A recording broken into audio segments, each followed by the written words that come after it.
The moment I placed the last dish, a perfectly golden beef Wellington, on the dining table, the phone rang. A glance at the screen showed my husband's name, Oliver. He should have been working late at the firm. "Hello?" I said, hastily wiping my hands on my apron as I answered. "Eleanor, we need to talk." Oliver's voice was as casual as if he were discussing the weather. "I've booked a family trip. We're all going to Cornwall for a week, starting next Wednesday. Flights and the cottage are all sorted." In that instant, my grip on the phone tightened, my knuckles turning white. It was happening again. This was the third time. My own voice sounded unnaturally calm, the quiet before a storm. "Right. So that's your father, your mother, Leo and his girlfriend, your aunt, and your cousin, just the 6 of you." I made a point of sounding cheerful. "Exactly. The cottage I booked only has 3 bedrooms, so it would be too crowded with any more people. It just wouldn't work. So, you can't come." I took a deep breath, my eyes scanning the table I had so carefully set.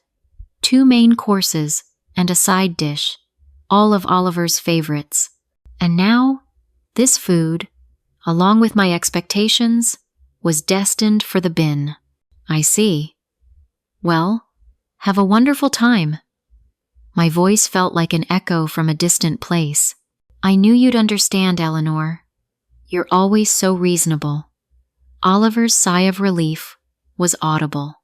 "Oh, and while I'm gone, don't forget to water the flowers in the garden and my succulents, all right?" "Yes." "All right," I managed. The call ended. I stood frozen, the phone screen going dark, like the light dimming in my eyes. The third time. 3 years of marriage. Every year, a family holiday, and not once had I been invited.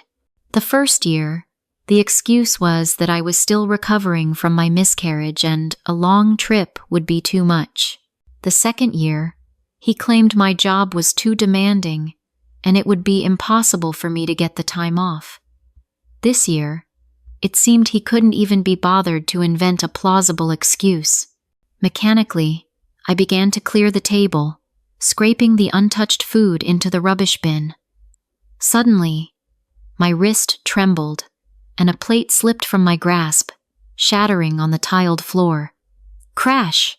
I stared blankly at the scattered fragments. Weren't they just like me? Just like this marriage? Ornate on the surface, but a single touch away from breaking into a million pieces. My phone buzzed again. A notification from the family WhatsApp group. It was a message from my mother-in-law. "Darlings, it's Cornwall, again this year. We fly on Wednesday, so everyone remember to pack sun cream. It's surprisingly warm down there at the moment." A stream of cheering emojis followed. I stared at the words "everyone." My eyes began to burn. In their definition of family, I was not included. I was just an outsider, an unpaid housekeeper.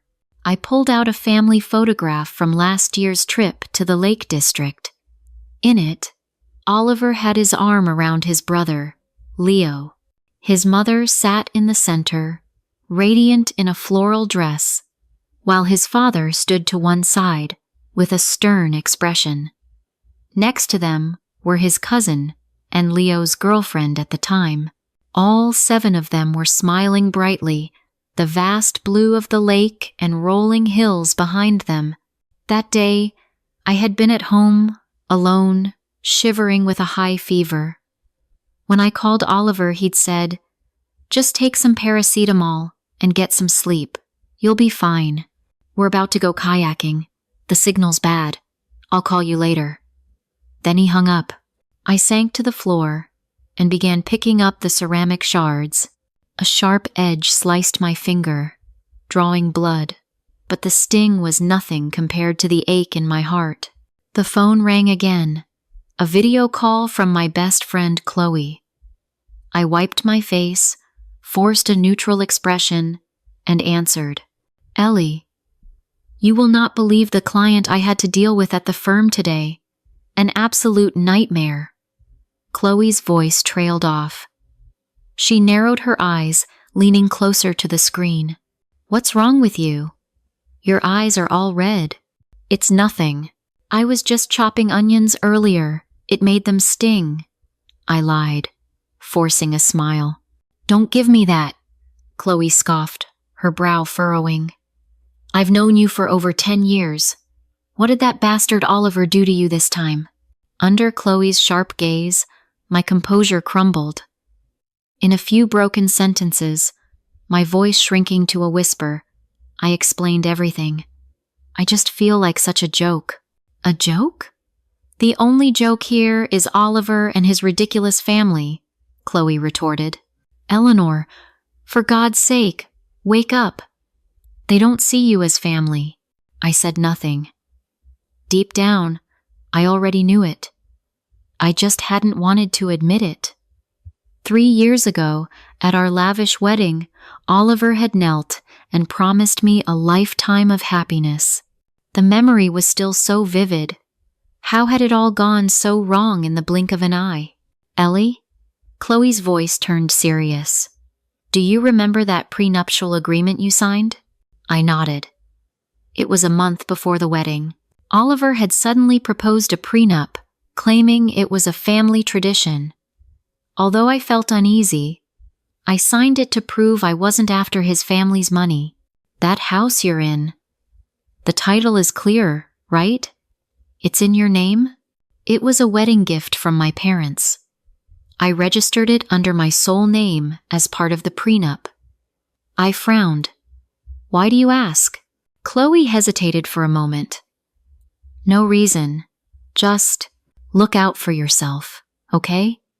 Oh, and since that lot are away next week, why don't you come and stay with me for a few days? You shouldn't be on your own." I declined her kind offer. After hanging up, I stood by the large living room window, looking out at the perfectly manicured lawn Oliver tended to so meticulously. This house was ours, bought when we married. My parents had paid the deposit, and I had covered the extensive interior design costs with years of my savings. Oliver's family had contributed a token amount, yet they had insisted his name be added to the deed as a joint owner. "A man needs to keep up appearances," they'd said. Night fell. I washed and went to bed, a mechanical routine. Oliver wouldn't be home tonight. Another late night at work. His late nights had become more frequent over the last 6 months, and I had stopped asking why. Lying in bed, staring at the ceiling, a thought struck me. Did I even want to continue this marriage? For 3 years, I had strived to be the perfect wife, the dutiful daughter-in-law. I had catered to my husband's every need and even tolerated my brother-in-law's immature behavior. And what had I received in return? Deliberate exclusion from the family group chat, my husband's increasingly frequent nights away, and the annual family holiday that I was never invited to. My phone lit up. A message from Oliver. "You still up? Make sure you lock up properly next week while I'm away. Oh, and Mum wants to give some people Cornish fudge as gifts. Can you buy some nice gift boxes and drop them at hers tomorrow?" I stared at the message and suddenly burst out laughing until tears streamed down my face. Enough. Enough was enough. How much longer was I going to lie to myself? I wiped my eyes and sent a message to Chloe. "Are you free tomorrow? I need some legal advice." Outside, a cold moon hung high in the sky. I knew then that some things could never go back to the way they were. Morning sunlight streamed through the curtains into the bedroom. When I opened my eyes, the space beside me was still empty. Oliver hadn't come home last night. That made it the 7th late night this month. I got up and opened my wardrobe. My fingers skimmed past a row of dresses until they stopped on a smart tailored suit. Today, I chose it deliberately. Oliver always said he preferred me in dresses. It made me look more like a proper wife. After washing my face, I stood before the mirror. At 29, my face already showed signs of exhaustion. The fine lines around my eyes and the dullness of my skin spoke of 3 years of suppressed life. I covered the traces of last night's tears with foundation. Ding dong! The doorbell rang. Through the peephole, I saw Chloe's signature bob and sharp eyes. She was holding 2 coffees and a paper bag that smelled of fresh pastries. "Knew you wouldn't have eaten," she said as I opened the door, pressing the food into my hands. "Americano, splash of milk, no sugar, and your favorite almond croissant." The rich coffee aroma pricked my nose. Besides the barista at my local cafe, Chloe was the only person in this city who remembered my preferences. Oliver didn't even know I was allergic to peanuts. At a family gathering last year, he had happily served me a large portion of a salad full of crushed nuts, telling me how delicious it was. "All right, tell me, what's the legal advice you need?" Chloe got straight to the point, pulling her laptop from her bag. I stirred my coffee, choosing my words carefully. Hypothetically, if I wanted a divorce, how would I protect my rights? Chloe's eyes lit up. "Finally, you've come to your senses." She quickly opened a few files. "First, we need to get a clear picture of your joint assets. You mentioned the house is in your name?" "Yes, my parents paid the deposit. It was under my sole name initially. But after we got married, Oliver kept insisting I add his name for appearances. So I did." Chloe's brow furrowed. "When?" "About 6 months in. He pestered me about it constantly. Said all his colleagues' wives had put their husbands on the deeds as joint owners, and he was embarrassed that I hadn't. I gave in. I managed a bitter smile. Chloe's fingers flew across the keyboard. "That complicates things. But since it was your premarital asset, and you paid the deposit, that portion and its appreciation should be yours. Who paid for the renovations?" "Mostly me, with the money I'd saved from work. About £100,000.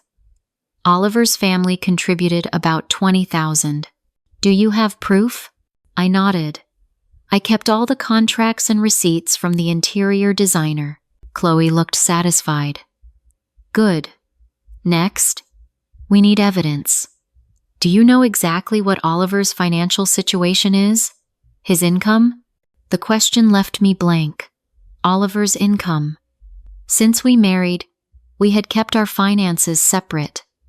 He'd given me a rough figure, but I had never asked for specifics. His salary is around £150,000, I think. He gives me £1,500 a month for household expenses. We pay for everything else separately. Chloe's eyebrows shot up. "What?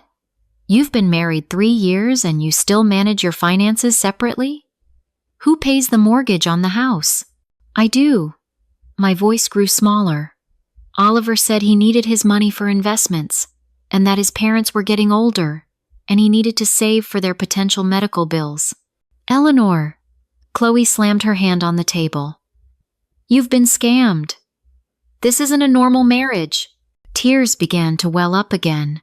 Saying it all out loud, I felt ridiculous. To the outside world, I was a lady of leisure, living in a beautiful house and driving a nice car. In reality, I had to think twice before buying a decent coat for myself. Meanwhile, Oliver could casually buy his mother a diamond bracelet worth thousands. "We need to find out what his financial status is," Chloe said seriously. "Do you have any way of accessing his computer or his files? His home office is always locked. He says he keeps sensitive client files in there." Then, something occurred to me. "But I have a spare key. I could go in when he's not here." "Be careful. You can't get caught." Chloe warned. "The key things to look for are bank statements, investment records, and," she hesitated, "any evidence of an affair." My heart sank. An affair. The possibility I had so desperately tried to ignore had finally surfaced. After Chloe left, I stood before the office door, the key in my hand. When we married, we promised to respect each other's privacy. I had never once entered his personal space without permission. Today, I had to break that promise. The sound of the key turning in the lock felt unnaturally loud. As I opened the door, the faint scent of a woman's perfume hit me. The office was impeccably tidy. Law books were arranged by height on the shelves, and the desk was dust-free. I checked the drawers first. The top one held a few ordinary work documents. The middle one contained a few photo albums. I flipped through them. They were filled with pictures of Oliver and his family. There were only a handful of photos of the two of us together. The bottom drawer was locked. This deviation from the norm heightened my suspicion. My eyes scanned the room and stopped on a small safe behind the bookshelf. Oliver had bought it last year, claiming it was for important documents. I tried our wedding anniversary. Incorrect. His birthday. Incorrect. Finally, I entered his mother's birthday. With a soft click, the safe opened. Inside was a neat stack of documents. On top was a copy of the land registry title deed for my house. I opened it and gasped. Under proprietor, it was clearly written, Oliver Smith and Eleanor Jones as joint tenants. I remembered distinctly that it was supposed to be as tenants in common, reflecting our different shares. Digging deeper, I found several bank statements. Oliver's account balance was staggering. Not the £200,000 he had mentioned, but closer to £2 million. Furthermore, there were regular monthly transfers, ranging from £5,000 to £20,000, to someone named Isabella. At the very bottom lay an exquisite velvet jewelry box. With trembling hands, I opened it. Inside was a diamond necklace I had never seen before. The receipt was from Cartier. The price was over £40,000. The date of purchase was my birthday last year. My gift that year had been a thoughtless bouquet of roses. Beneath the box was one last photograph. Oliver, with his arms around a young woman by a resort swimming pool. They were wearing matching swimwear and smiling radiantly. On the back was written, "With my love, Isabella. Cornwall, August 2022. The exact week he had claimed to be away on a business trip. The world spun. The countless late nights, the dismissive tone, the unexplained expenses, it all made sense now. The sudden vibration of my phone nearly made me drop the photo. It was Oliver. "Darling, can't make it for dinner. A work thing has come up." I stared at the message. Then my eyes were drawn to his WhatsApp profile picture. He was sitting at a table in a fancy restaurant. The lens captured only the wine glass in front of him and a hand with red polished nails opposite. Zooming in on the background, I could faintly see their reflection in a glass window, the silhouette of him and a woman with long hair. In that moment, an eerie calm washed over me. All my doubts and self-blame had found their answers. I wasn't paranoid or overly sensitive. I was simply a fool who had been deceived. Calmly, I photographed every piece of evidence and sent it to Chloe's encrypted email address. Then I put everything back exactly as I had found it, locked the safe, and left the office. At 10 p.m., Oliver returned, reeking of alcohol. I sat on the living room sofa, watching with emotionless eyes as he stumbled to take off his shoes. You're still up? He slurred, leaning in to kiss me. I turned my head away. You smell of perfume. I don't like it, I said flatly. Oliver paused, then laughed it off. Ah, entertaining clients, darling. Must have rubbed off on me. You know how they douse themselves in it. Right.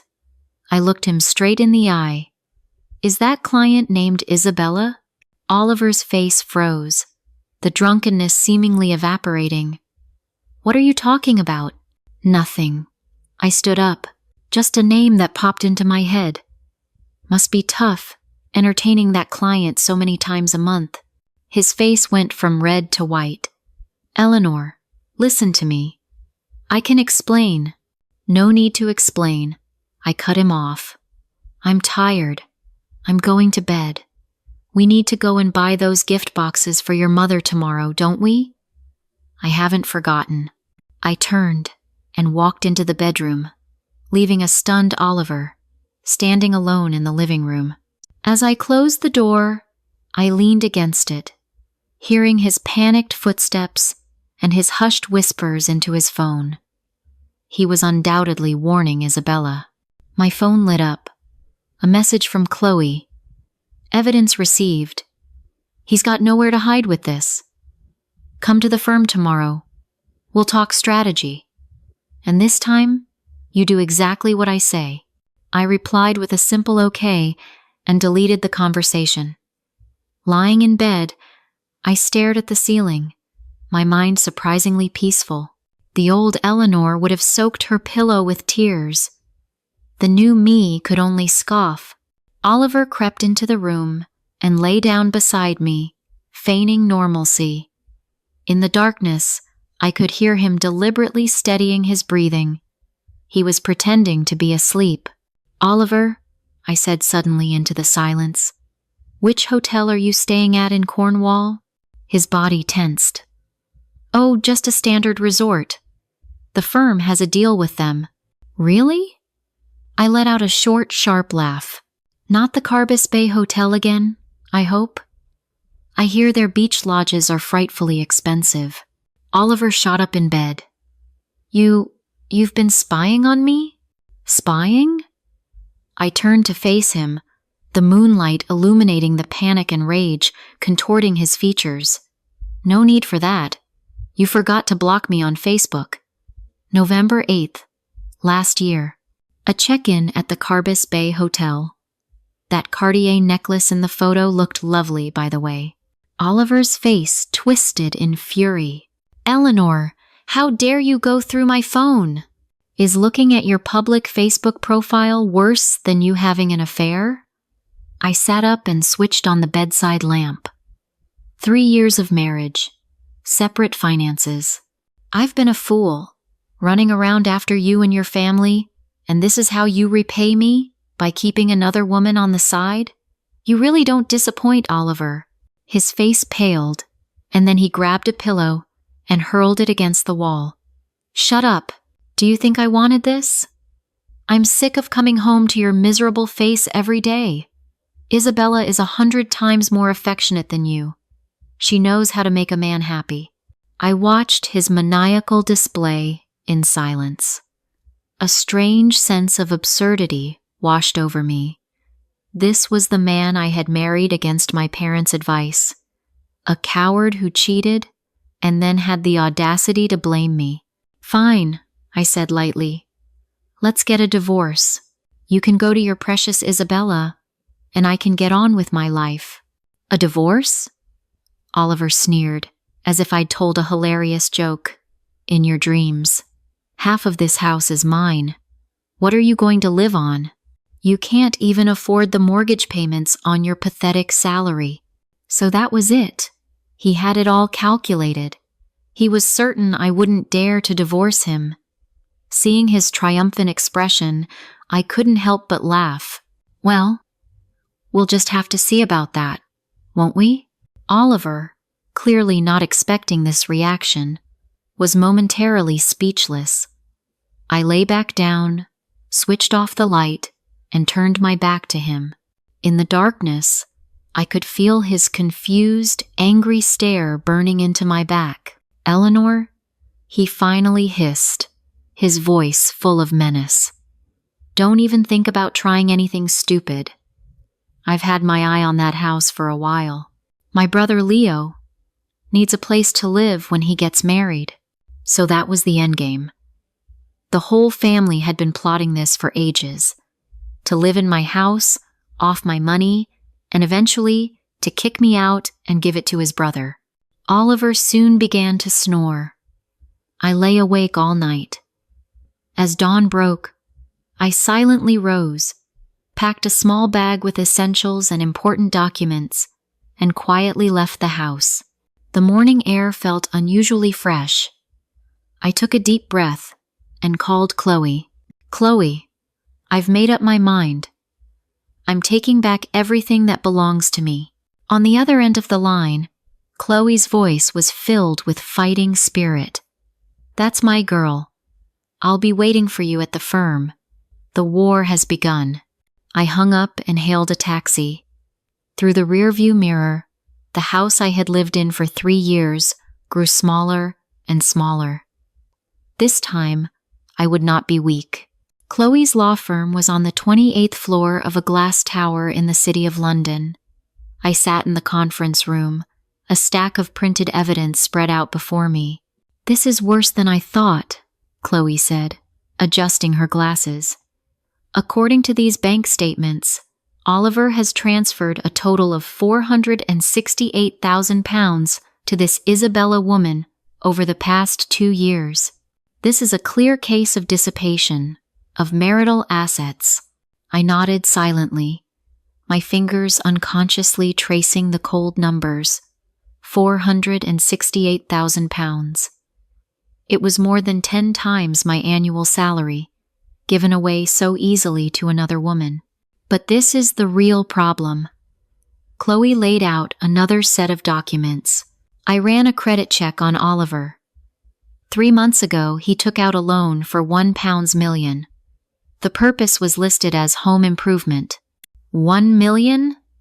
I looked up sharply. He never said a word to me. "Because he never intended to," Chloe said grimly. "The money was in his account for less than a week before it was transferred to Isabella in 5 separate transactions. I think he bought her a flat." My voice trembled. "Could he really do that?" "It's highly likely," Chloe nodded. "But that's not the most urgent issue. Look at this." She opened a file on her laptop. It was a transcript of a WhatsApp conversation between Oliver and his brother Leo. "I got this through a special channel," Chloe explained.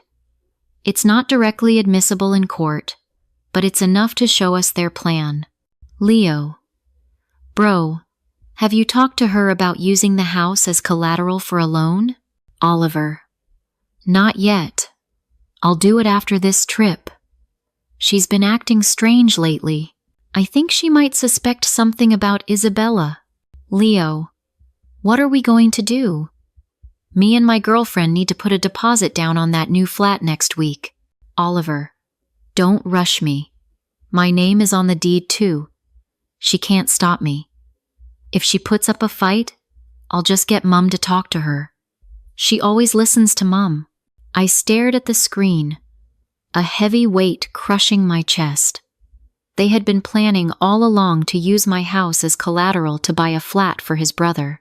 Legally, with a joint tenancy, one party can sometimes secure a loan against the property without the other's explicit consent, though it's complex, Chloe said seriously. "If they act before we do, you'll be in a very weak position." "So what do I do?" I clenched my fists. "Just let it happen?" "Of course not." A sharp glint appeared in Chloe's eyes. "We strike first. Your parents paid the deposit, and you paid for the renovations. You have proof for all of it. We can argue that Oliver is the at-fault party in the breakdown of the marriage and demand a reevaluation of the asset division." I thought for a moment. Then something clicked. "Chloe, what if?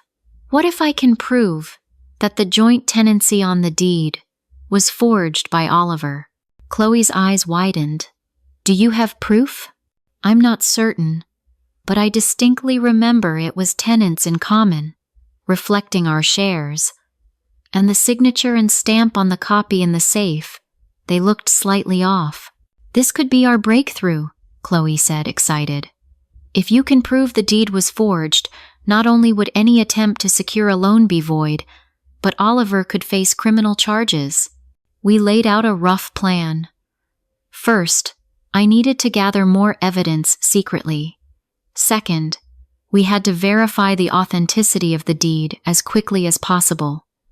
Finally, we had to prepare the divorce petition. As I left the firm, Chloe pressed a set of keys into my hand. This is my small flat in Islington. It's empty at the moment. Stay there for a while. Don't go back to the house. There's no telling what Oliver might do when he's cornered. I hugged her tightly, grateful. Stepping out of the building, the bright sunlight stung my eyes. My phone rang. It was Oliver. I took a deep breath and answered. Eleanor, where are you?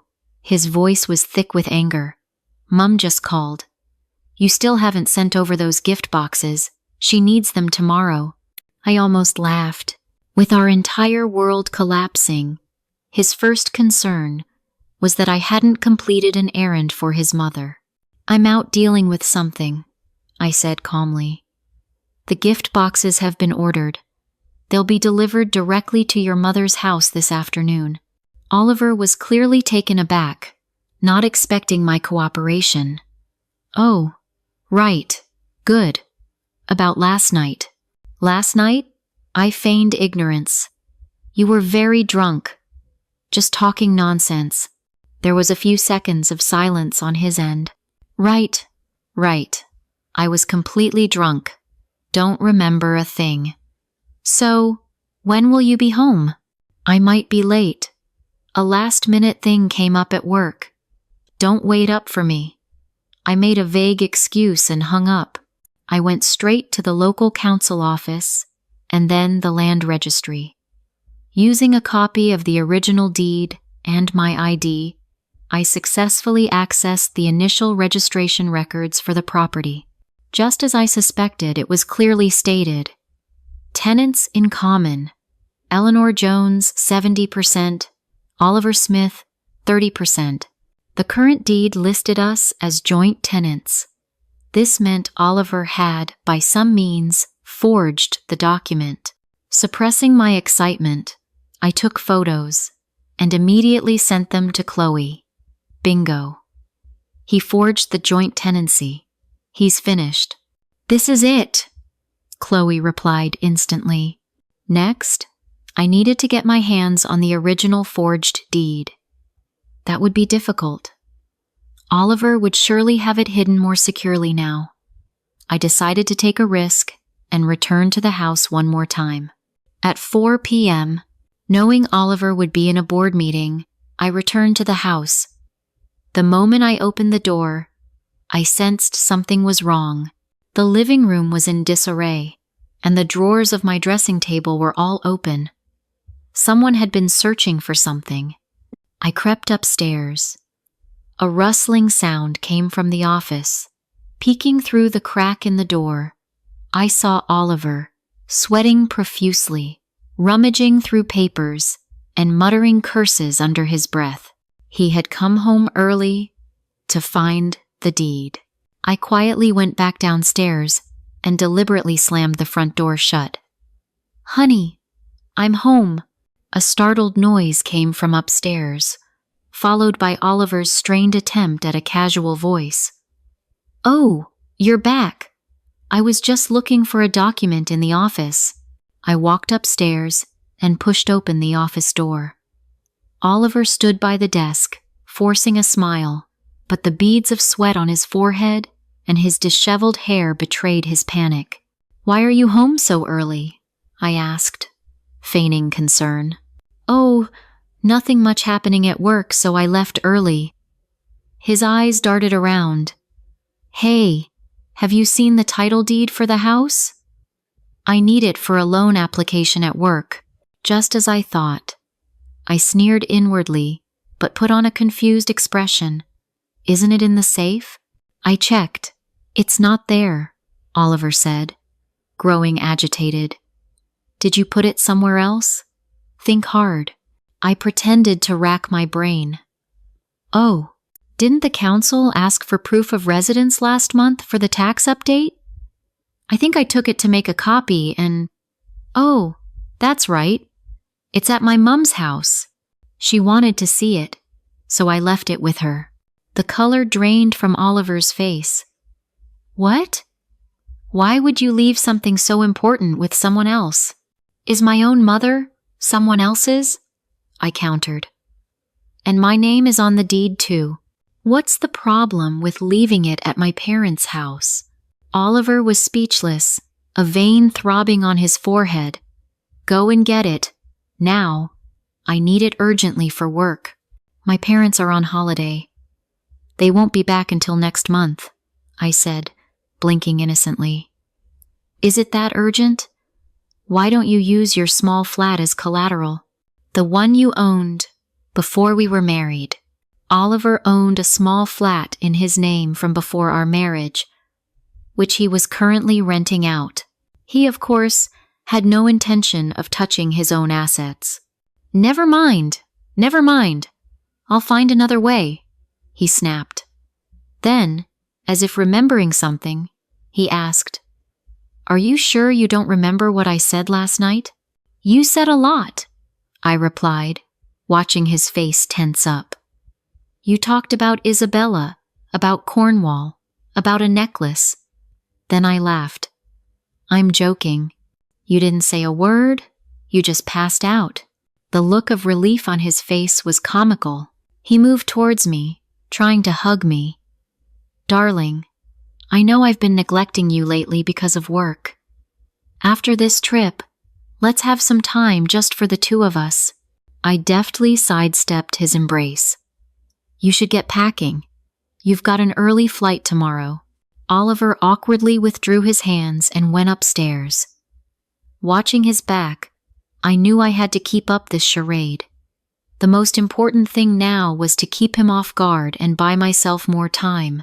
After dinner, Oliver took a phone call and hurried out. He was almost certainly meeting Isabella to discuss their next move. I immediately began a thorough search of the office. Finally, inside a thick law textbook on the top shelf, I found it, the forged title deed. I quickly photographed it as evidence and put it back. As I was leaving, an envelope in the desk drawer caught my eye. Opening it, I found a completed loan agreement. The property valuation was £1, £2 million, and the loan amount was £800,000. The purpose was listed as family joint investment. The most chilling part was the borrower's signature. My name, perfectly forged. It was definitely not my handwriting. Oliver had forged my signature. With trembling hands, I photographed all the evidence and carefully put everything back. Just as I was about to leave the office, my phone rang. It was my mother-in-law, Eleanor. Her voice was as haughty as ever. Are you sure those gift boxes are coming tomorrow? Make sure they're the high-end ones, with the gold leaf. No mistakes. Yes, Mother. Don't worry. It's all taken care of, I replied, suppressing my disgust.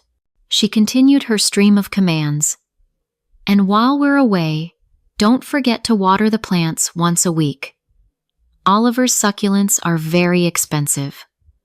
Oh, and the chutney I made is in the fridge. It should be ready by next week, so take it out and let it mature in the sundae. I gave a non-committal reply and glanced at the clock. It was already 10 p.m. Oliver still wasn't back.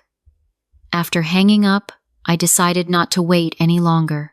I packed a few more clothes and important documents and left the house for Chloe's flat. On the way, I called my parents and explained the situation. Contrary to my fears, my father didn't scold me for not listening to his advice. Instead, his voice was firm. "Sweetheart, whatever you decide, we are always on your side. That house was our gift to you. You must not let that family take it from you." I could hear my mother crying in the background. "Our foolish girl. Why didn't you tell us you were going through such a hard time?" After hanging up, I finally let the tears I'd been holding back flow freely. I sobbed in the back of the taxi. I was not fighting this battle alone. I had just been too proud to show my vulnerability to my family. Chloe's flat was small but cozy. After a hot shower, I lay in bed and reviewed my discoveries. Oliver's crimes were becoming clearer. Adultery, hiding assets, forging documents, forging my signature on a contract. Any one of these was enough to make him pay a heavy price in court. My phone lit up. A message from Oliver. "Darling, something urgent has come up. I have to go on a last-minute business trip for a few days. I'll join the family directly in Cornwall. We'll talk about the house when I get back." I sneered and didn't reply. I opened Facebook and saw that Isabella had a new post. "Thank you for coming. The best gift ever." The attached photo showed a Cartier bracelet and a man's hand. The watch on the man's wrist was the one I had given Oliver for his birthday last year. I calmly screenshotted the post, saved it, and turned off my phone. Tomorrow, the war would enter a new phase. This time, there would be no mercy. The morning sun pierced through the thin curtains. It took me a few seconds to remember where I was. Chloe's flat was small, but I had just had the most peaceful night's sleep in 3 years. My phone showed 3 missed calls, all from Oliver, and 1 text message. "Why aren't you answering? I'm boarding the plane now. Keep the house locked up." I scoffed and blocked his number and all his social media accounts. I got out of bed and opened the fridge. As expected from a workaholic like Chloe, it was empty except for a few bottles of water and an expired yogurt. After getting ready, I made a coffee, opened my laptop, and started planning my next steps based on the detailed action list Chloe had sent me last night. First, secure all personal assets. I logged into my online banking and checked all my accounts. Thankfully, my salary was paid into an account Oliver knew nothing about. Over the last 3 years, I had managed to save nearly £40,000. Our joint account had a balance of £25,000. In theory, half of that was mine. I sneered. Oliver had already sent £468,000 to his lover. I called the bank, reported suspicious activity, and had the joint account temporarily frozen. This would prevent Oliver from withdrawing any money while he was away. Next was the most critical part, the house. Following Chloe's advice, I had to report the title deed as lost and apply for a new one. But before that, I needed to ensure Oliver couldn't interfere. My phone rang. It was my father.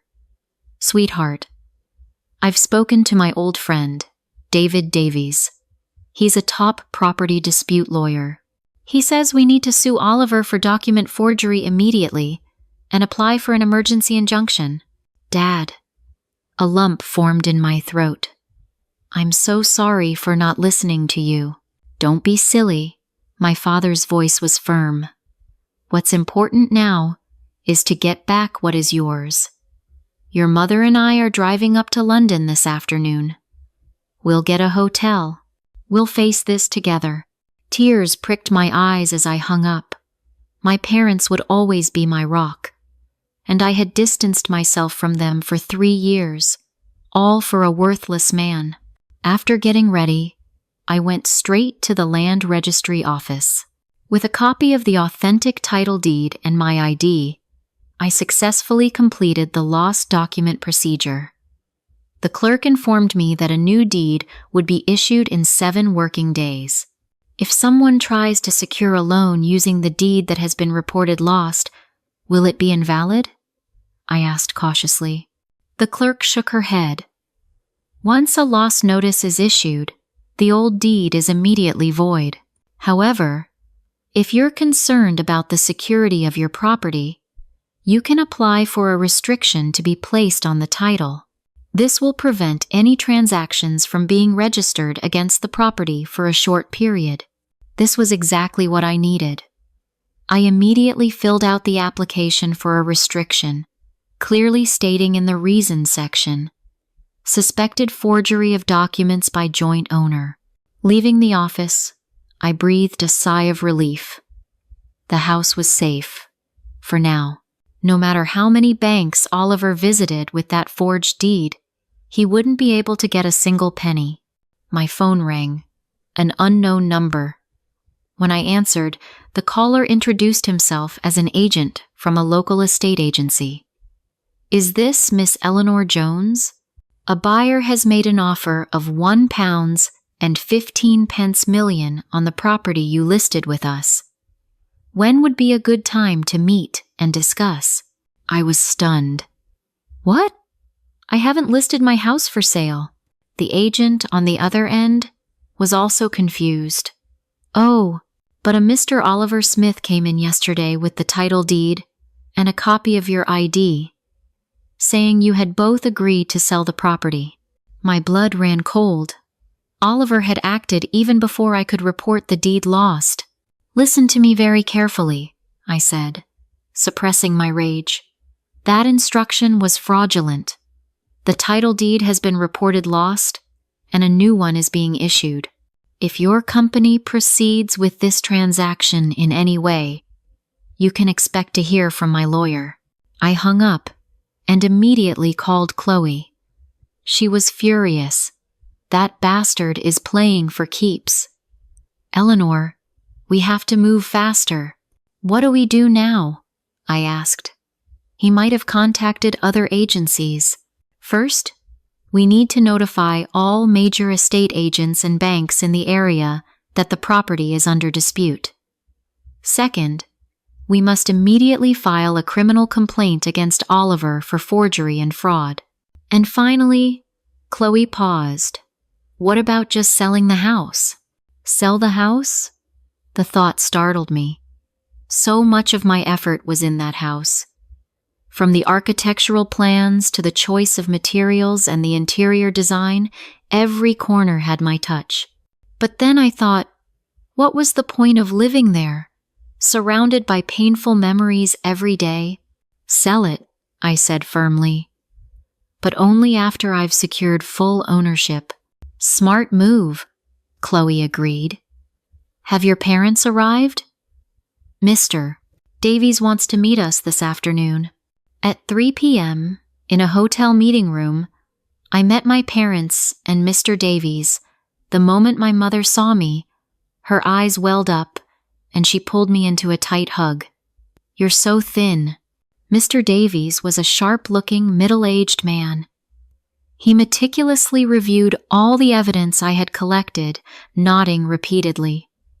The evidence is more than sufficient, Mr. Davies. Smith's actions clearly constitute forgery and fraud. He could face up to 3 years in prison. Prison? I shook my head. I just want to get divorced quickly and get my property back. I don't want to turn this into a criminal case. Not yet, anyway. Mr. Davies understood my sentiment and nodded. Then, we will focus on the civil suit. Under family law, Mr.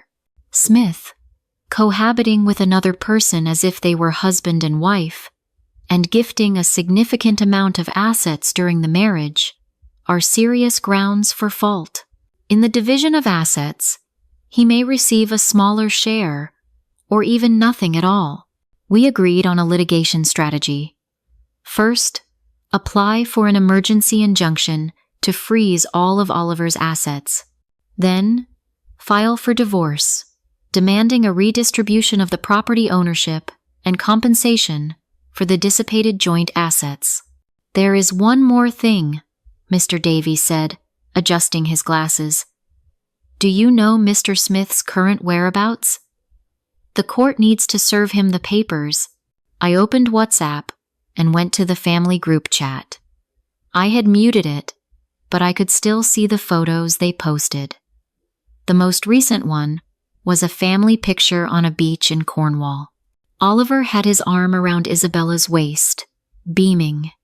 The caption read, "Family photo. Just missing our new daughter-in-law, Isabella." My hand trembled so much I could barely hold the phone. So that was it. The family trip was planned from the start to include Isabella, and I, the legal wife, was completely excluded. "He's at the Carbis Bay Hotel in Cornwall," I said calmly, handing the phone to Mr. Davies. The photo was time-stamped and geotagged. Mr. Davies photographed the evidence and asked, "Miss Jones, when do you plan to move all your belongings out of the house?" "I'll go and pack up today." I had made my decision. If Oliver could parade his mistress around as a member of the family, I no longer needed to protect his reputation. Back at the house, I systematically started packing my personal belongings. My textbooks in the office, my clothes and shoes in the dressing room, the carefully chosen tableware in the kitchen. 3 years of marriage had accumulated a surprising amount of stuff. While I was packing, the doorbell rang. Through the peephole, I saw an unfamiliar woman holding a folder. "Is this the residence of Mr. Oliver Smith?" she asked politely. "I'm a client manager from ABC Bank. Mr. Smith asked me to collect some documents." A bank employee. Oliver's actions were faster than I had anticipated. I opened the door but didn't let her in. "What documents?" "Mr. Smith said you would know. The property ownership documents and Miss Eleanor Jones's original ID." Her eyes glanced past my shoulder into the house.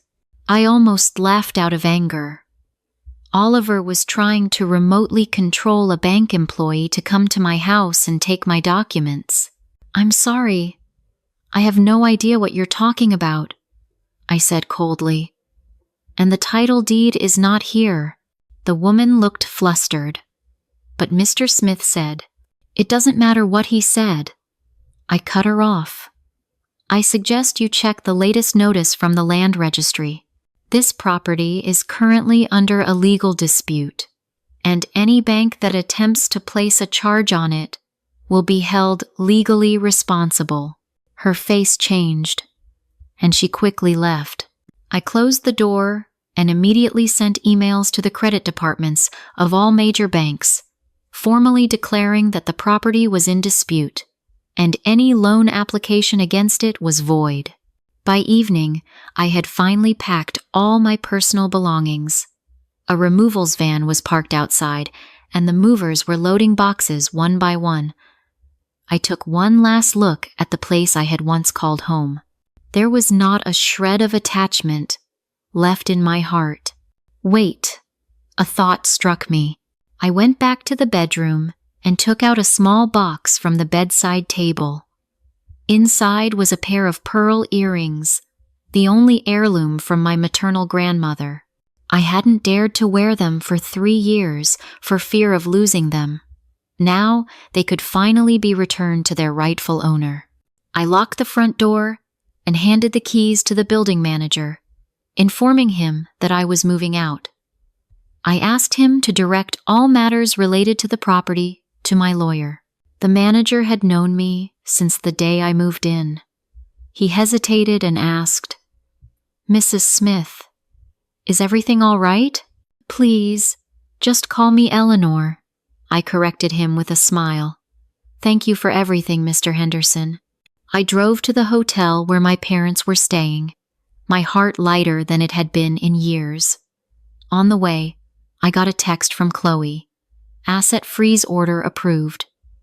All of Oliver's bank accounts are frozen. also published the lost title deed notice in the papers. It's legally effective now. I replied with a thank you and made an international call.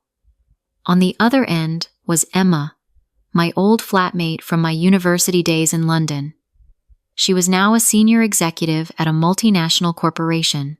Emma, it's been a while. Emma's voice was full of warmth. That position in the Singapore office you mentioned, is it still open? I stared straight ahead at the road, my voice firm. I think I might need a fresh start. A week later, I sat in Mr. Davies' office, reviewing the finalized divorce petition. It detailed all of Oliver's faults: cohabiting with another person, forging documents, dissipating marital assets. Each claim was backed by solid evidence. The court has accepted the case, Mr. Davies informed me. The summons will be expedited and served to Mr. Smith at his hotel in Cornwall. He handed me another set of documents. This is the emergency injunction order. All of Mr. Smith's bank accounts, stocks, and properties are now frozen. I nodded, flipping to the last page. Oliver's reaction was more intense than I had imagined.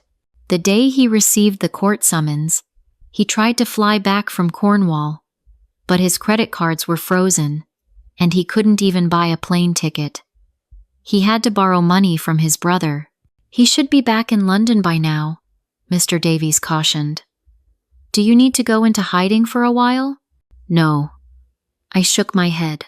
It's time to face him. As if on cue, my phone rang violently. Oliver's name flashed on the screen.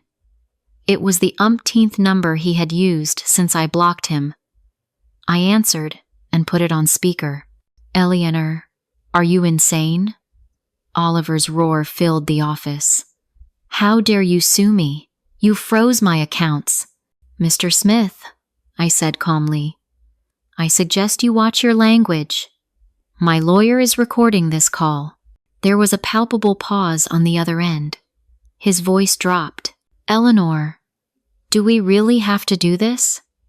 We can sit down and talk this out. I scoffed. When you were forging the title deed and my signature on a loan agreement, why didn't you think of talking to me then? When you were parading your mistress around on a family holiday, why didn't you think of talking to me then?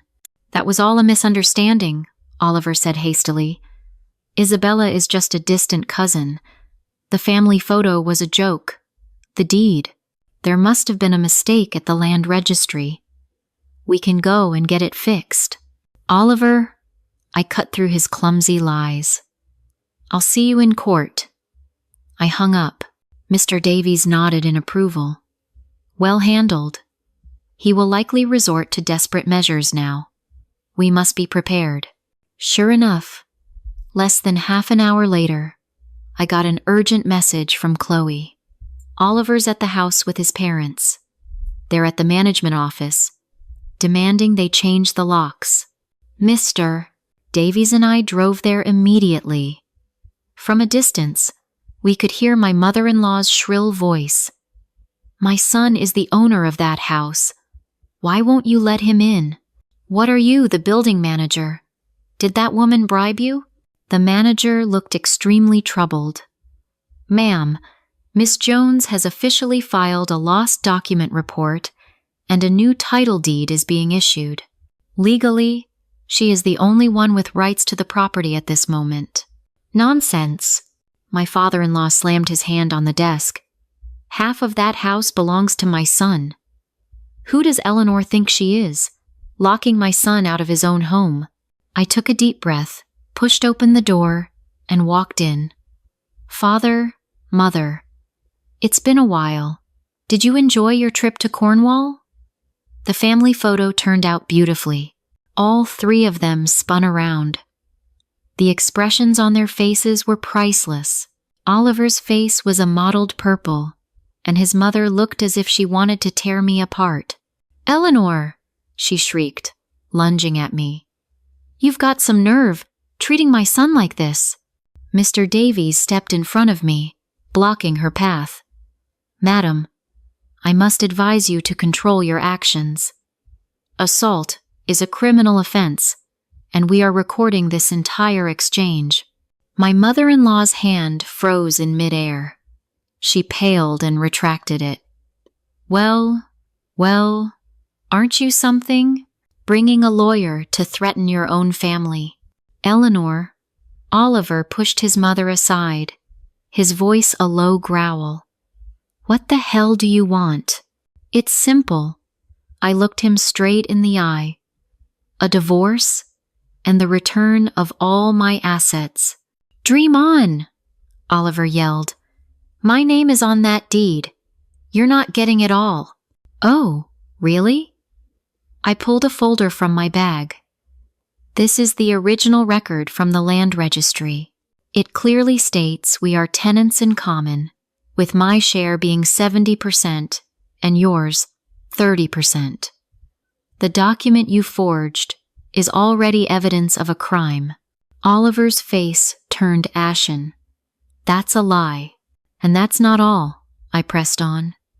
"You forged my signature on a loan agreement and transferred £468,000 to your lover. All of this constitutes a serious fault in the breakdown of the marriage. According to the law, not only might you lose your share of the house, you may also have to compensate me for my losses." My mother-in-law could not listen anymore. "Nonsense. My son supported you for years, and this is the thanks he gets? You ungrateful bitch." "Supported me?" I almost laughed. "Mother, for 3 years, we kept our finances separate. I paid the mortgage, the bills, the council tax, everything. Your son gave me £1,500 a month for housekeeping, which barely covered his own food." For a moment, she was speechless.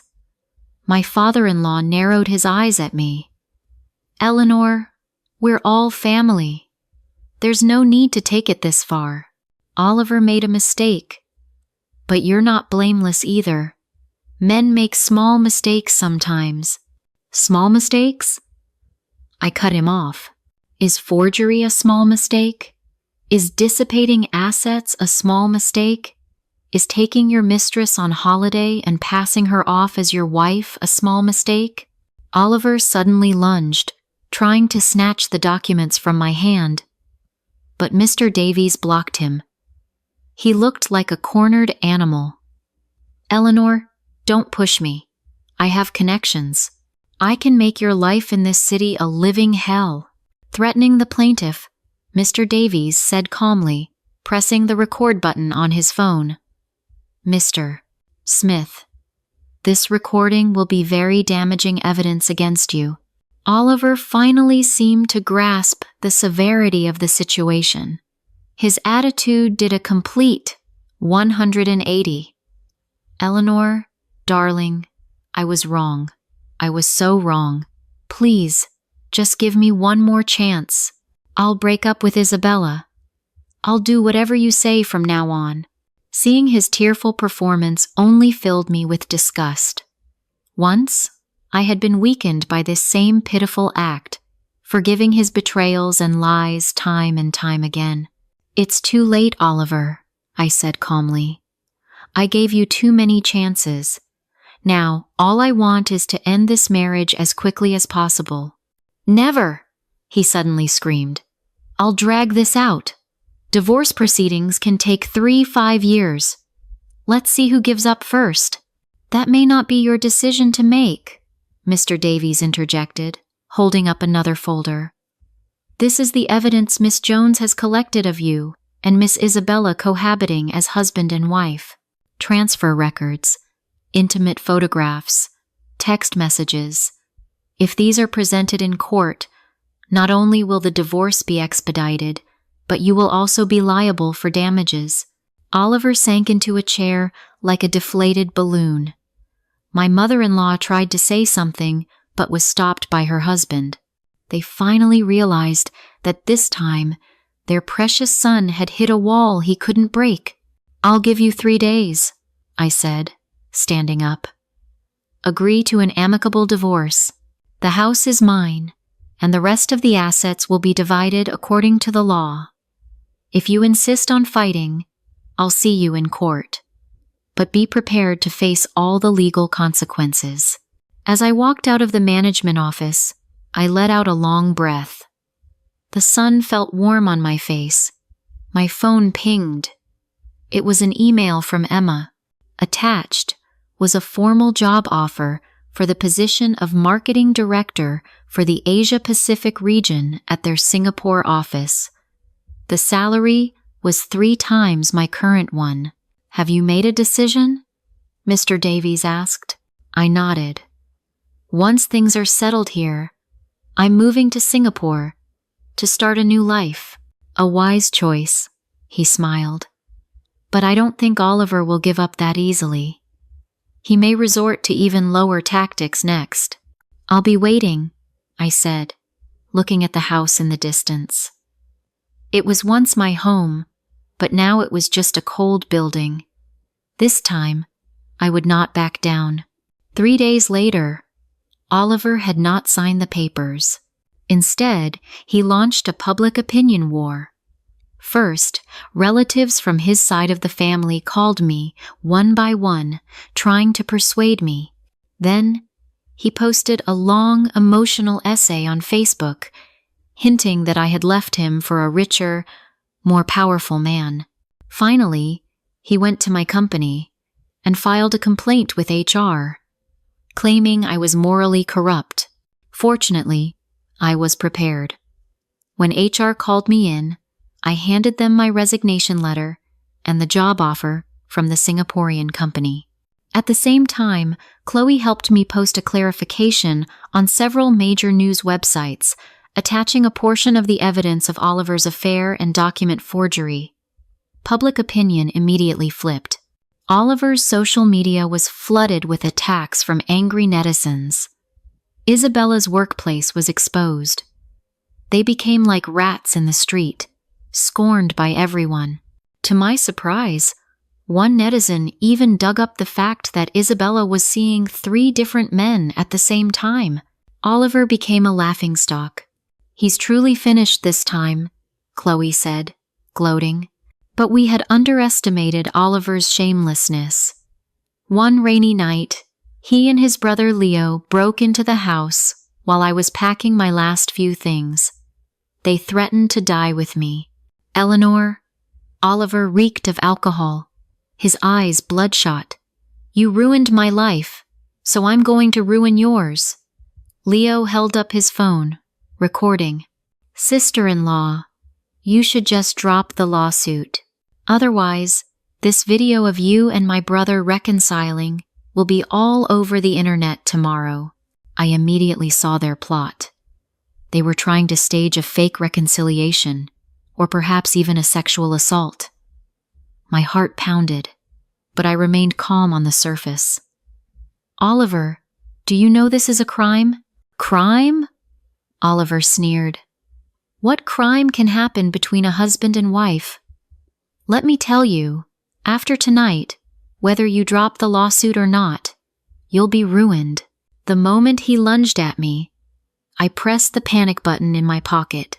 A piercing alarm blared, and simultaneously, 2 male colleagues who had been waiting in the house next door burst in and tackled the brothers to the ground.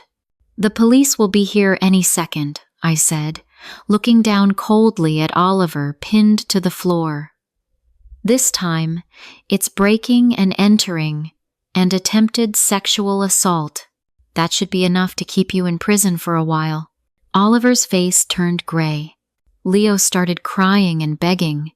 "Sister-in-law, it was all his idea. Please forgive me." The wail of police sirens grew closer. I knew this farce was finally over. Oliver's last desperate struggle had only given me the perfect opportunity to be free of him completely. As the police were handcuffing Oliver, he suddenly looked up at me and asked, "Eleanor, did you ever love me?" I was silent for a moment, then answered honestly, I did. But now, all I feel is contempt. The police car drove away, and the rain stopped. I stood at the door of the house, looking at the place that held so many memories. My mind was strangely calm. Tomorrow, I would officially put this house on the market. Next week, the first divorce hearing would take place. In a month, I would be in Singapore, starting a completely new life. My phone rang. It was a text from my mother. Sweetheart, I've made your favorite dumplings. Come home for dinner. I smiled and replied, Okay, Mum, I'm on my way. A single star twinkled in the night sky. I knew it was a guiding star, leading me forward. The day before the first divorce hearing, I received a call from the police. It turned out that during his trip to Cornwall, Oliver had used the forged title deed to secure a £200,000 loan from a shady loan company. The company had now discovered the forgery and reported him. Miss Jones, you are one of the victims in this case. We need your cooperation with our investigation. The officer's voice was serious and polite. After hanging up, I immediately contacted Mr. Davies. He couldn't help but laugh. Well, Oliver has well and truly dug his own grave. With this level of fraud, he's looking at a minimum of 3 years in prison. He's really going to prison? I asked. It's highly likely, Mr. Davies said with confidence, and this will be extremely beneficial for our divorce case. The judge will have no choice but to acknowledge Oliver's severe fault, and the division of assets will certainly be in your favor. I should have been happy, but my heart was filled with a complex, indescribable emotion. It was ironic that 3 years of marriage would end like this. On the day of the trial, the courthouse was surrounded by reporters. Since my story went viral online, the divorce case had become a hot topic. Someone had even started a #GoEleanor hashtag campaign. Oliver arrived late with his parents and his lawyer. In just 2 weeks, he looked as if he had aged 10 years. His eyes were sunken, and his complexion was ashen. When he saw me, a flash of hatred appeared in his eyes, but it was quickly replaced by fear. He knew he was facing not just a divorce, but also criminal charges. The trial went surprisingly smoothly. Oliver's lawyer tried to argue that the money transfers were merely social gifts, and that Isabella was a distant cousin. But when the judge saw the intimate photos and explicit text messages, even the lawyer fell silent. As for the forged title deed and loan agreement, Oliver's side had no defense at all. When the judge asked Oliver why he did it, his answer stunned the entire courtroom. My brother was getting married, and his fiancé's family wasn't contributing anything. I just wanted to help my own family. So you forged documents, forged contracts, and dissipated assets?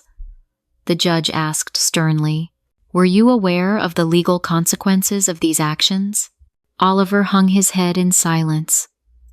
In the public gallery, his mother burst into tears and was escorted out by a court officer. During a recess, Oliver suddenly blocked my path. Eleanor, for the sake of our 3 years of marriage, can you drop the charges? I'll give you the house. I don't want any of the money. It's too late, Oliver. I looked at him calmly. I gave you a chance. You chose the worst possible path. Are you trying to kill me? He yelled, his eyes bloodshot.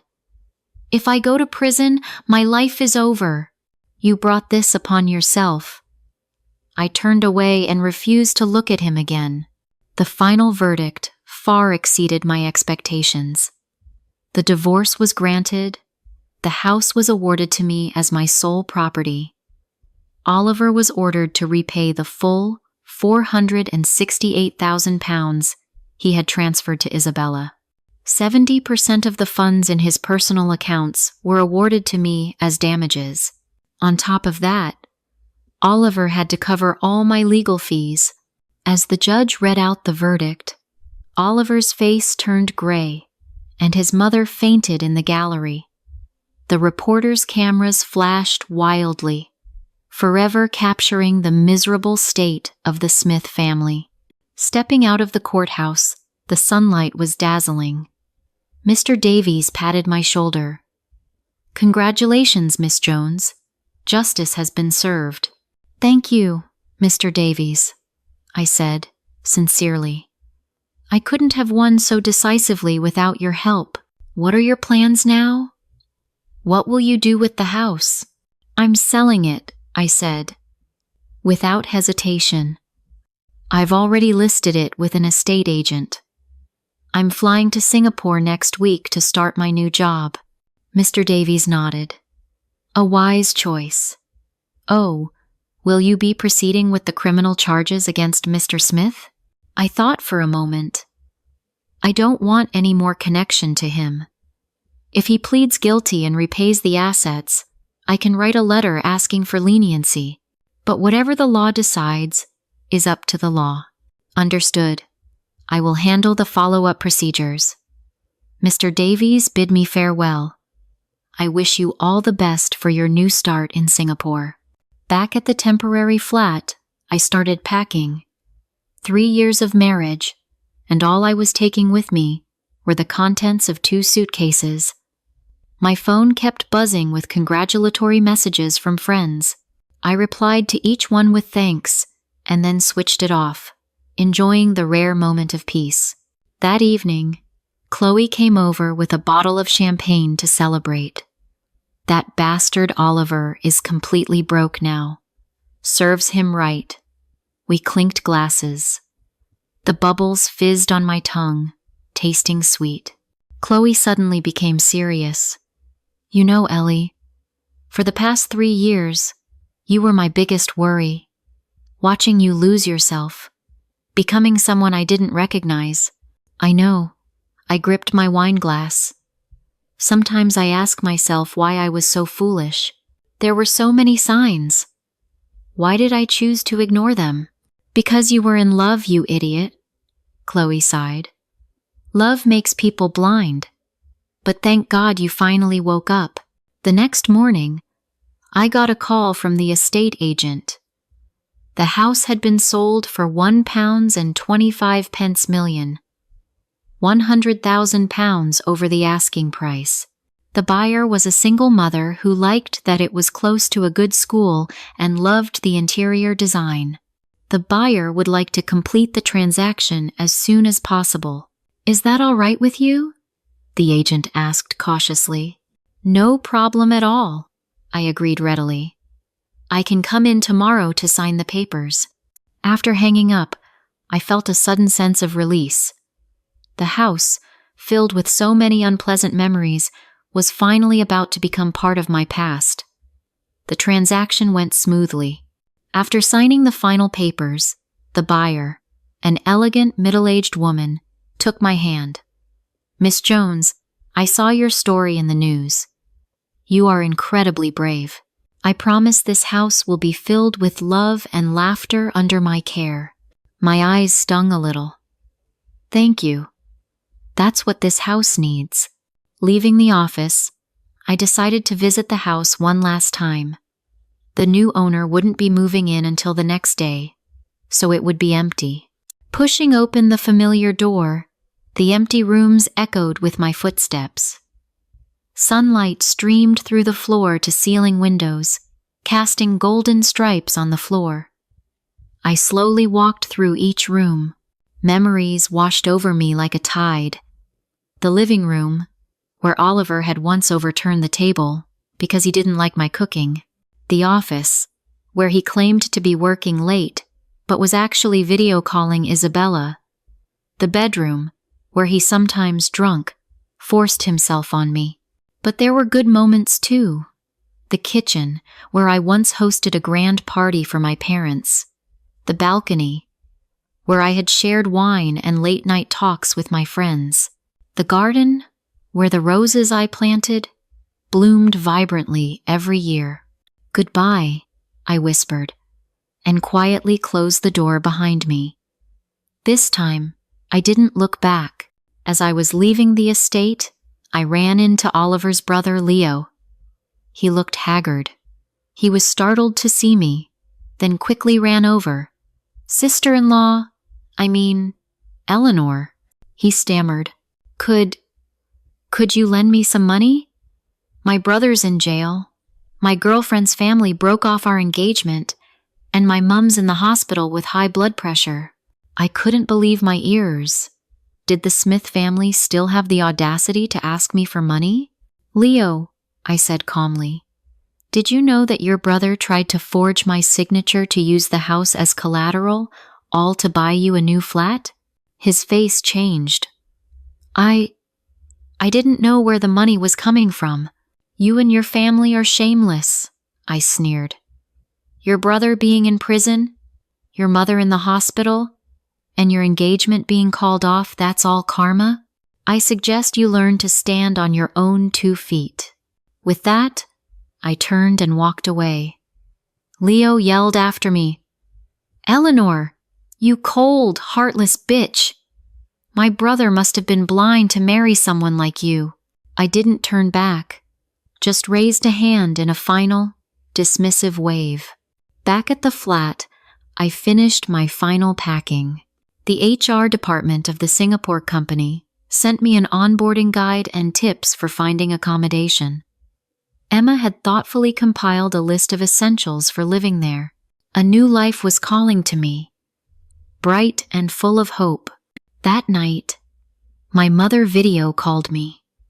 My father was beside her, asking all sorts of questions. They insisted on flying to Singapore with me, but I refused. "Mom, Dad, I'm not a child anymore," I said with a smile. "Besides, Singapore is so safe. You have nothing to worry about. You'll always be our little girl." My mother wiped a tear. "You must take care of yourself, being so far away." "I will," I soothed her. "And travel is so easy these days. You can come and visit me anytime." After the call, I stood by the window, looking out at the city I had lived in for nearly a decade. Under the dazzling lights, how many stories of joy and sorrow were unfolding. My story was just one of them. The phone rang again. It was Chloe. "Eleanor just got a notice from the court. That bastard Oliver pleaded guilty. The prosecution is asking for 3 years. His lawyer said he wants to see you one last time." "No," I said firmly. "There's nothing left for us to say." "I thought so," Chloe laughed. "Have you booked your flight? Want me to see you off at the airport? Tomorrow afternoon, 3 p.m. And no, don't come. You know I hate goodbyes. Have a safe flight." Chloe's voice suddenly choked up. "Stay in touch. And don't you dare forget your best friend, just because you've found a new man." As if my nose tingled. "You're my best friend. Once I'm settled, I'll fly you out to Singapore." The night grew deep. I finished packing the last of my things. I turned off the light and lay in bed. This time tomorrow, I would be 30,000 feet in the air, flying towards a completely new life. Closing my eyes, the memories of the past 3 years replayed like a slow-motion film. The pain, the betrayal, the struggle, the awakening. In the end, it all became fuel for my growth. I remembered a quote I had read somewhere. "There are paths you must walk alone, tears you must wipe yourself, and pain you must bear on your own. But after you've walked that path, you will meet a better version of yourself." Tomorrow, the sun would rise again, and I would no longer be the Eleanor who endured humiliation. Singapore Changi Airport was bustling with people. I pushed my luggage trolley out and immediately spotted Emma, holding a sign with my name on it. It had been 3 years since we last met. She had a chic, short haircut and was wearing a stylish business suit, looking even sharper than she had in London. "Eleanor!" She ran over and gave me a warm hug. "Welcome to your new life."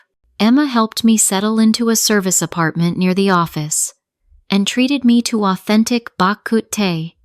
Over dinner, she carefully asked about my divorce. I gave her a brief summary. "My God, that bastard deserves to rot in jail," she fumed. I smiled and shook my head. Let the past be the past. I just want to look forward now. The new job was challenging but exciting. As the head of marketing for the APAC region, I was responsible for brand promotion across a dozen countries. The busy schedule left me no time to dwell on the past. Every day was fulfilling and meaningful. A month later, I received an email from Mr. Davies. Oliver had been sentenced to 3 years in prison for forgery and fraud. At the same time, the court had enforced the divorce settlement. The funds from Oliver's accounts had been transferred to mine. Isabella had also been ordered to return a portion of the money. Attached to the email was a screenshot from a national newspaper's crime section with the headline, "Husband's Deceit and Forgery, Wife's Resolute Stand for Justice." In the photo, Oliver was surrounded by reporters, looking utterly defeated. I calmly closed the email. My heart felt nothing. On the weekend, I attended a company yacht party at Marina Bay. The Singapore skyline at night was spectacular. My colleagues were laughing and clinking glasses. Jackson, a fellow marketing director, came over with a glass of champagne. "Eleanor, I heard you gave up a senior position in the UK to come to Singapore. That's very brave." I smiled and said nothing. He couldn't know that I had come here, not for my career, but to escape a past I didn't want to face. 3 months passed, and I had completely adapted to the rhythm of life in Singapore. My work was on track, and I had made a few new friends. Occasionally, I would post photos of Singaporean food and scenery on Instagram. Chloe was always the first to like and comment. So jealous I could die. One ordinary Tuesday morning, as I was preparing a quarterly report, my phone rang. It was an unknown number with a UK country code. "Hello?" I hesitated before answering. Is this Eleanor?" A weak female voice asked. "It's Oliver's mother." I almost dropped my phone. My ex-mother-in-law. How did she get my new number? "What do you want?" I asked coldly. "Eleanor?" Her voice was choked with emotion. "I was wrong. Everything that happened before, it was all my fault. Can you please forgive my Oliver? He's been sick twice already in prison. The doctor says if this goes on..." "Madam," I cut her off. "First, you are not my mother. Second, Oliver being in prison is his own doing. Finally, please do not contact me again." "How can you be so heartless?" Her voice suddenly became sharp. "We were family. Oliver was your husband. How can you just watch him suffer in prison? If he is truly ill, the prison will have medical facilities," I said calmly. "And my lawyer will be sending you a formal warning regarding this harassment." I hung up and immediately contacted Mr. Davies. He was surprised she had found my number and promised to investigate the source and take legal action. The incident was like a small pebble tossed into a calm lake, causing a ripple before settling back into silence. 2 weeks later, I received an unsolicited message on LinkedIn. "Dear Miss Jones, my name is Jessica Lee, head of HR at X Group. I understand you've had great success in Singapore. I'm writing to you on the off chance that you might be interested in a new opportunity. We are currently looking for a marketing director with international experience. I was wondering if you would consider returning to the UK for your career development." X Group was a giant in the industry in the UK. The position of marketing director had always been a dream of mine. But returning to the UK? I wasn't ready to face that place, filled with painful memories. I replied politely, stating that I was very satisfied with my current role and had no plans to change jobs. Jessica replied quickly, I understand. However, opportunities like this are rare. A salary of £2 million, stock options, and reporting directly to the CEO. If you change your mind, please don't hesitate to contact me. £2 million, double my current salary. I stared at the message for a long time, and in the end, I didn't delete it. Time flew by, and soon I had been in Singapore for half a year. During this time, my team successfully signed 2 major clients. The CEO publicly praised me at the year-end meeting. Emma said, I was the fastest assimilating expatriate she had ever seen, and even encouraged me to apply for permanent residency. But the offer to return to the UK kept nagging at me.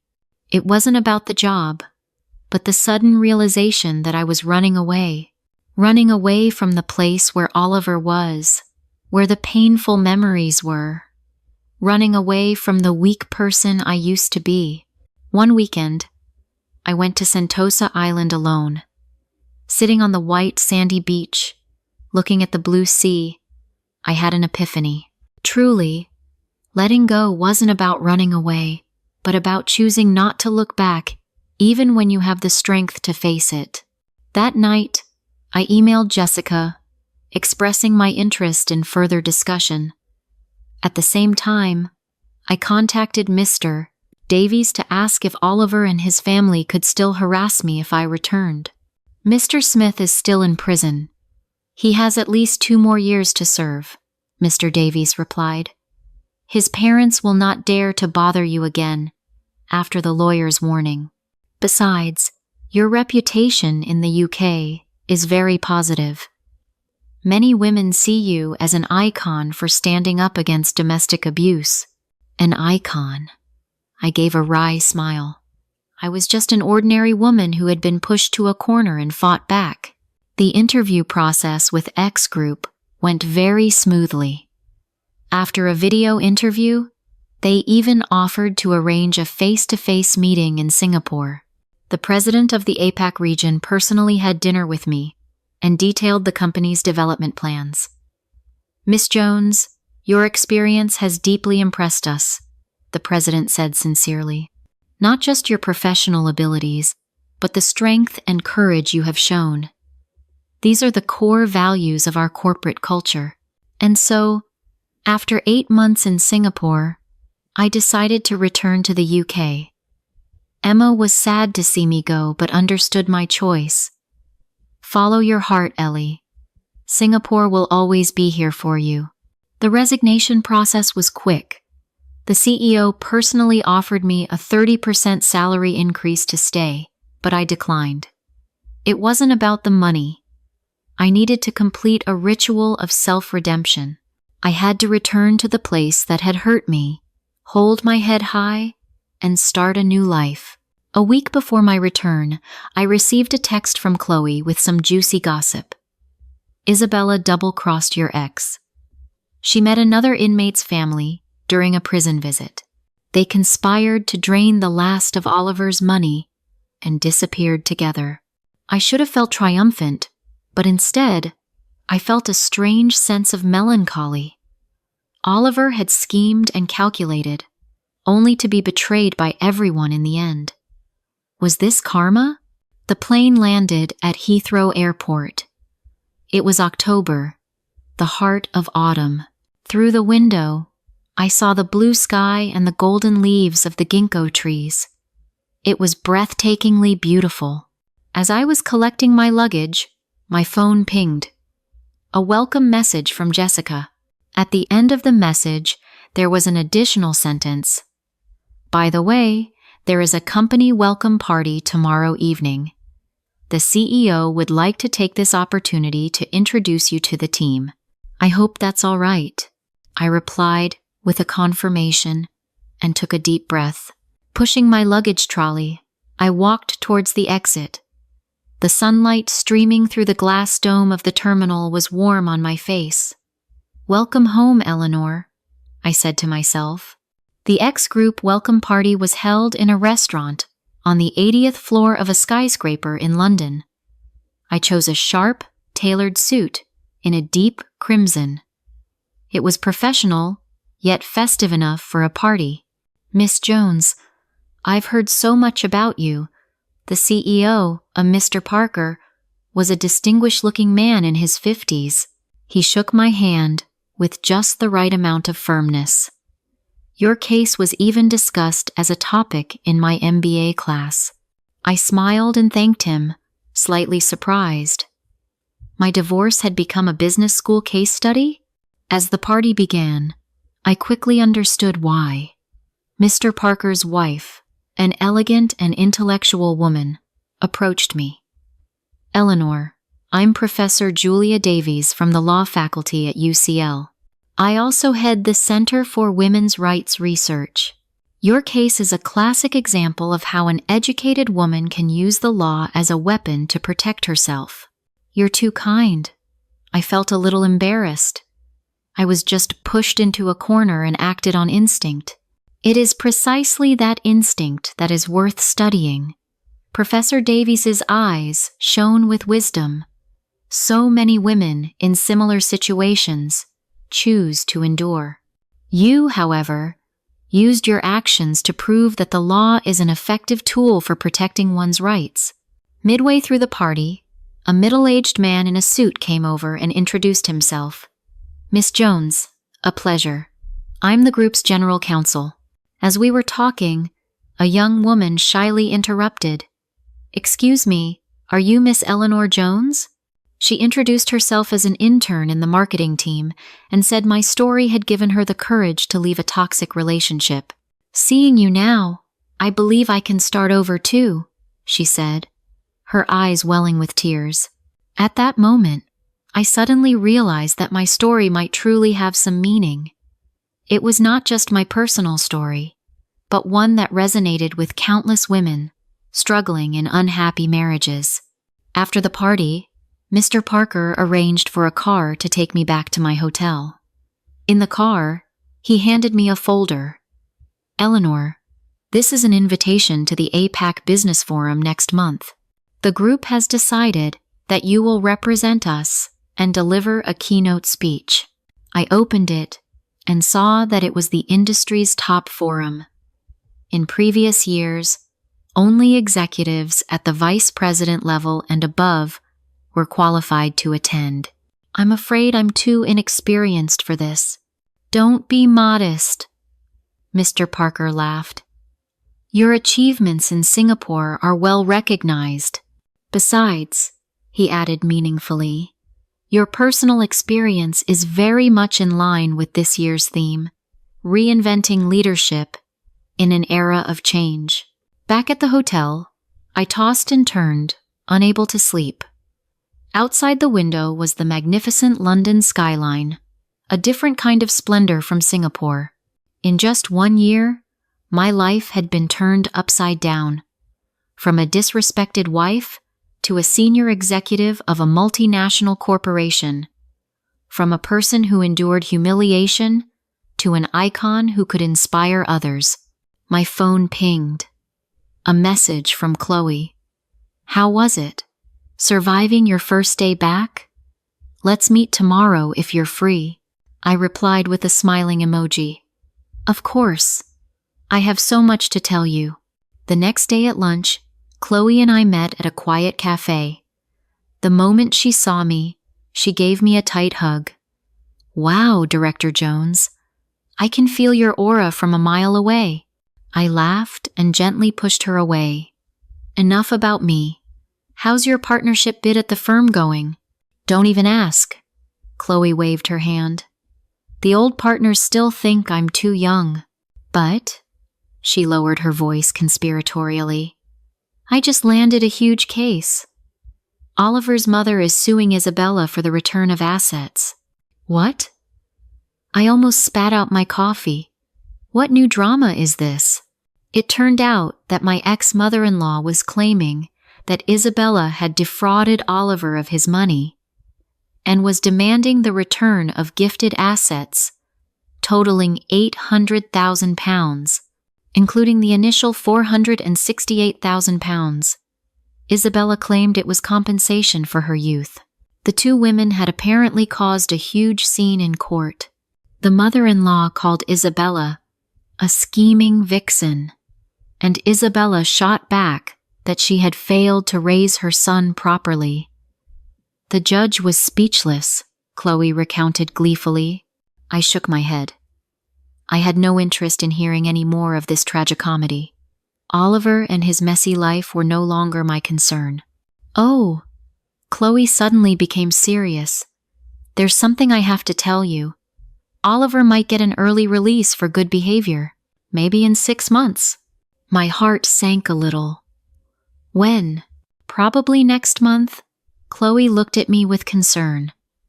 Will this affect your decision to come back and develop your career here? I thought for a moment, then shook my head. No. London is a big city. It's unlikely we'll run into each other. Besides, I'm not the same Eleanor who lets people walk all over her anymore. That's the Eleanor I know. Chloe raised her glass. To your new life. The next few days were a blur of activity. I officially took over the marketing team and started building my own team. The speech for the business forum went through numerous revisions until it was perfect. On the day of the forum, I chose a custom-made royal blue suit.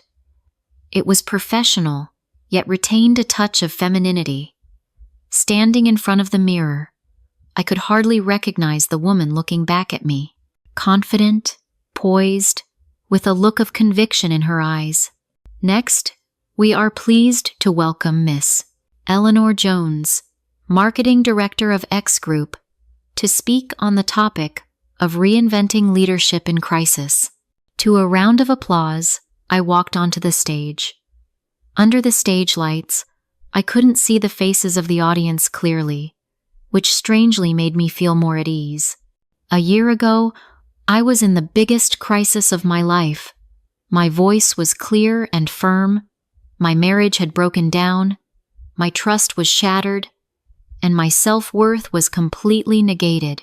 I shared how I found myself in that crisis, how I turned pain into a source of strength. At the end of my speech, I said, "True leadership is not about controlling others, but about controlling your own life. When we have the courage to face our deepest fears, we will discover our greatest strength. Thank you." The entire auditorium rose to their feet in applause. Afterwards, attendees surrounded me to exchange business cards, including many industry tycoons. From a distance, Mr. Parker gave me a thumbs up, a look of someone who had discovered a hidden gem on his face. In the car, back to the office, I received a text from an unknown number. "Eleanor, I'm out. I heard you're doing very well now. Congratulations. Can we meet just once? There's so much I want to say to you." It was Oliver. My fingers hovered over the screen, then I deleted the message and blocked the number.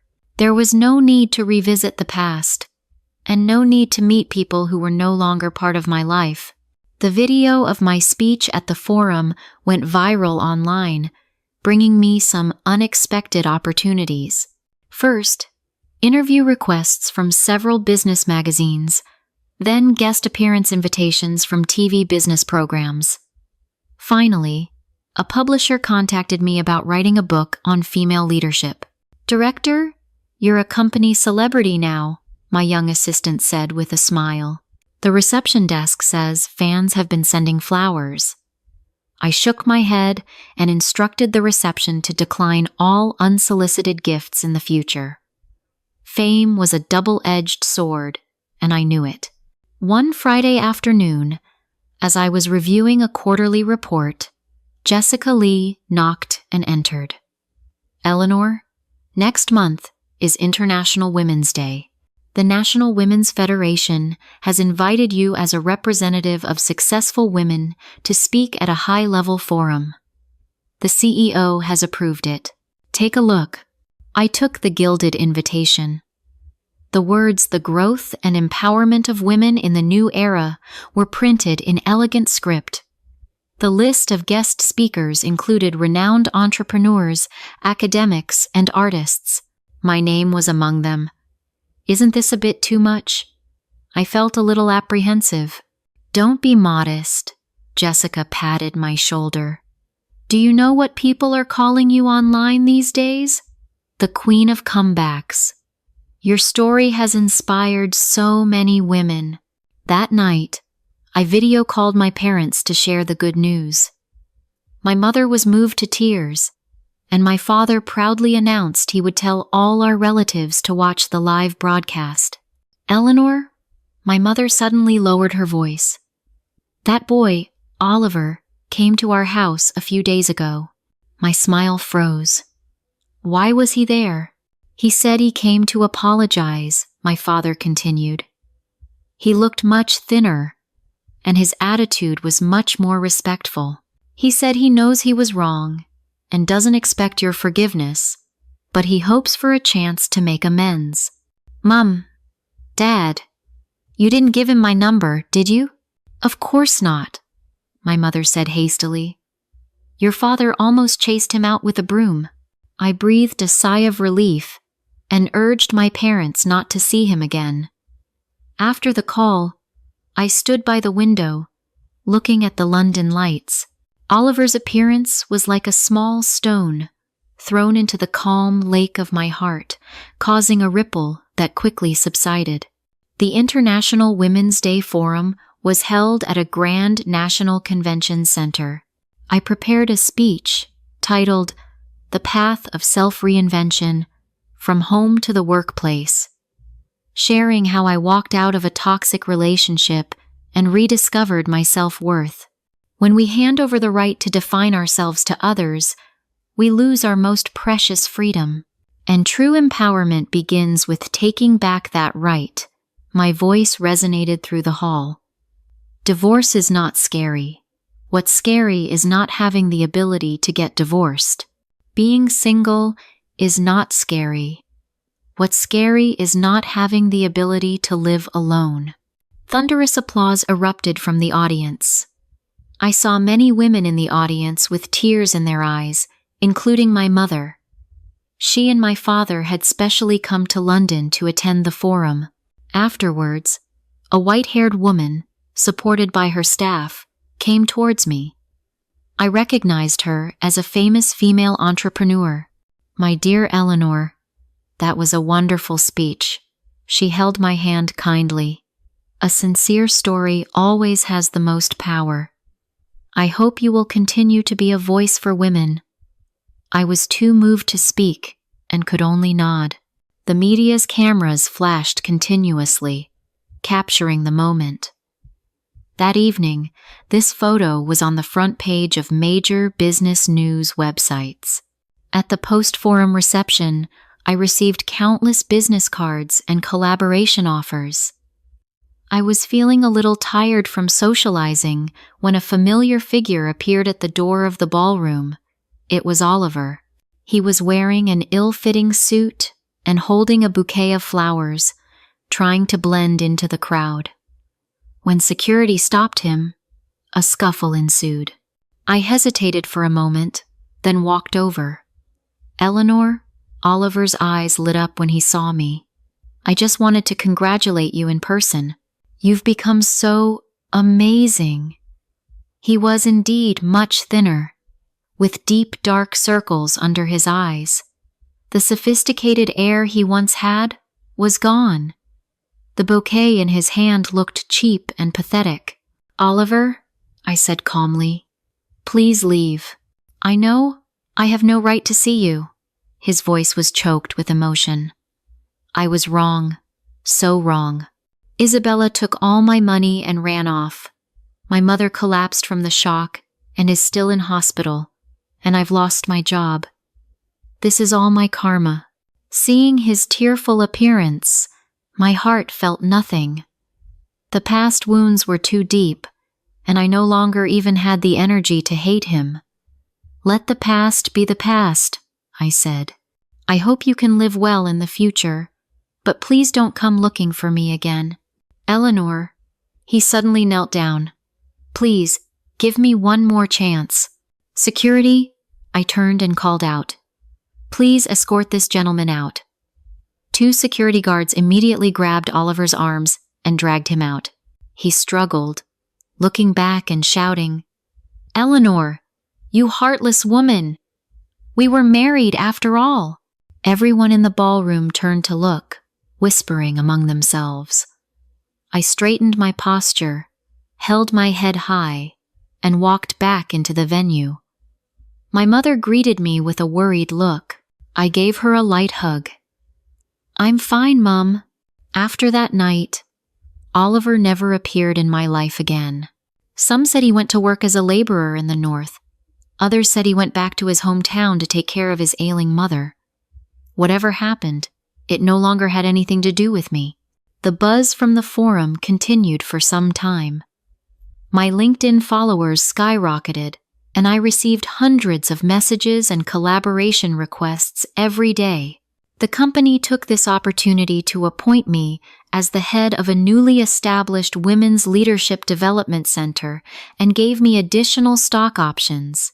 When spring came, I bought a flat in London. On the day of the signing, I made sure the title deed was under my sole name. Standing in my empty new home, I video called Chloe to have a virtual toast. Director Jones, you're a true winner in life now, Chloe said on the other end, munching on an apple. Any news on the romance front? Work is my romance, I laughed, changing the subject. How about you? Any progress on your partnership?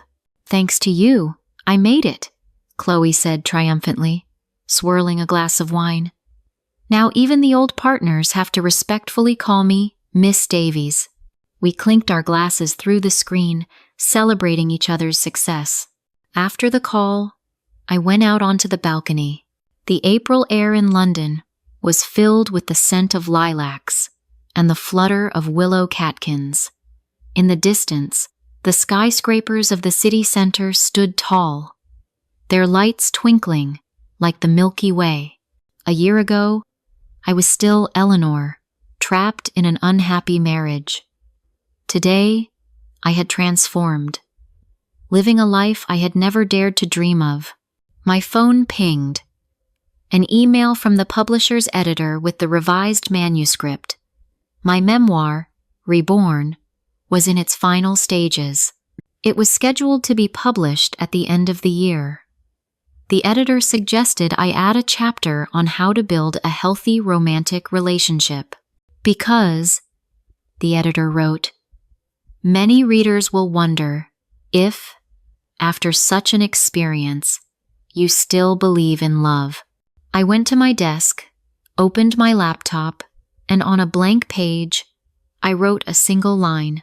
I believe in love, but I believe in myself more. True security never comes from someone else's promises, but from confidence in oneself. Outside the window, a crescent moon quietly rose, bathing the world in a silvery glow.